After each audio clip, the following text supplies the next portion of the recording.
Babala po sa mga misis, madalas yung bang nakikita si mister na nasa harap ng computer, maging alisto, at siguraduhin trabaho ang pinagpupuyatan ng iyong asawa. Dahil sa ilang pong pagkakataon, may ilang lalaking nawiwili sa pakikipag-chat sa mga foreigner. Ang masaklap, isa pala itong patibong na maaaring 100,000 piso o higit pa ang nakataya. Ang tawag sa uri ng pangba-blackmail na ito, sextortion.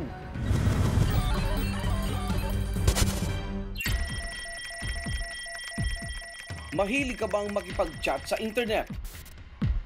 Ito ang libangan ni Aris, hindi niya tunay na pangalan. Noong nakarang taon, isang friend request ang nagpabago ng kanyang buhay. Kasi nakalagay sa profile niya, taga Malaysia siya. So, of course, hindi siya marunong mag-Tagalog, ni-English ko. Mag-Skype kami, wala siyang audio, so nagka-chat lang kami. Basically, yung camera hindi naman nakatutok sa face niya eh. Wala pa isang linggo, nakapalagayan niya ng loob ang ka-chat. Hanggang sa naging mainit na ang kanilang usapan. Pag-open ko ng Skype, nakahubad siya. Tapos yung whole body pic, yung whole body niya, nagsasayaw siya, nagkaganon. Tapos sinachat niya ako, can I see you? Can I see you play with yourself? Siyempre, lalaki ako, na-turn on ako.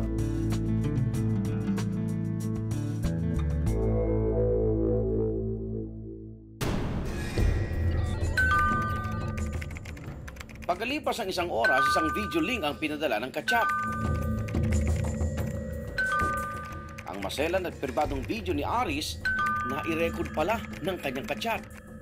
Nagbantang babae na ikakalat niya ang video. Maliban na lang kung magbibigay siya ng 100,000 piso. Medyo conservative yung family namin. Tsaka first time nangyari sa akin yun. Wala naman, inisip ko nun yung family ko kaagad. Parents ko, kapatid ko, mga anak ko.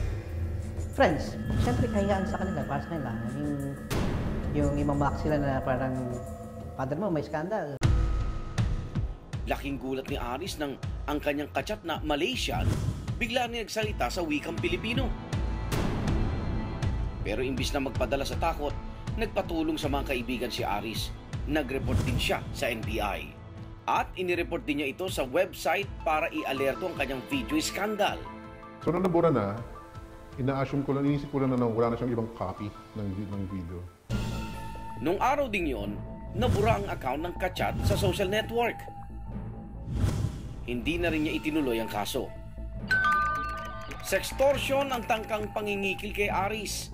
Pinagsamang sex at extortion, isang paraan ng pamba-blackmail o pananakot gamit ang internet para makahuthot ng pera. Ayon sa otoridad, talamak ang modus na ito sa bansa. We call it on alarming stage sa dami ng mga nagre-report sa atin, especially mga referral ng ating mga foreign counterparts. Ang NBI at ang PNP are doing double time on trying to curb this syndicate. Sa datos ng PNP, nasa 6 na po ang kaso ng sextortion na naitala sa opisina ng Anti-Cybercrime Group noong nakaraang taon. Nagsagawa na sila ng off-plan strike back sa iba't ibang panig ng bansa para sugpuin ang sindikatong nasa likod nito. Ang pinoproject nila sa labas, they are call centers. So, meron silang legal entity, kumbaga. If we will dig deeper, talagang gumagawa sila ng underground din. Pero kadalasan daw, ang mga nasa likod ng mga banyagang larawan, hindi raw tunay na mga babae. Itong mga sextortionists belong to the third sex. So, ang ginagamit nila na sa profile pictures nila are sexy pictures. Kinukuha nila, dinadownload nila sa mga sites, sa mga adult sites. Si Chloe, dating sextortionist o scammer. Ayon sa kanya, may karanasan na sa cybersex ang gumagawa ng sextortion. Papasok ka sa mga chat rooms, iba't ibang social networks. Then through that, hanap ka ng mga prospects mo para makausap. Tapos after ng kakaibiganin mo, basta magkaroon ng performance over webcam.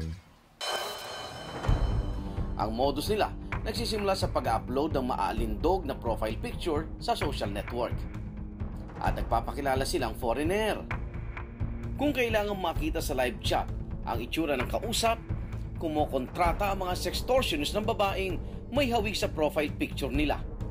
So kung yung paggawa niya gagawin mo. Pero yung webcam nakatapat sa kanya, ako yung nag-chat lang din. Ang kapalit, porsyento sa kikitain ng sextortionist. Para hindi naman mahalata ang kanilang boses, walang verbal communication o hindi sila nakikipagtawagan sa internet. Aakitin ng sextortionist ang kachat hanggang sa umabot sa puntong maghubad ito sa harap ng kamera. At dito na magsisimula ang pananakot ng mga sextortionist na ikalat ang video sa social network kapalit ng malaking halaga ng salapi. Depende sa iyo kung magkano gusto mo singin sa kanila. Kung magkano kakagat yung tao. Pag sabi hindi ko kaya to, o sige kahit baba mo ng konti. Parang bidding yung mangyayari. Hindi bababa sa 12,000 pesos ang singil ni Chloe sa video. Tatakotin mo pa yun eh. Hanggang sa mangyari, i-delete na niya account nila. Para hindi ka na makapag-post. I-delete na yung account nila para wala ka nang pwedeng pag-postan ng videos nila. Hindi sila mag-exist. Kawawa.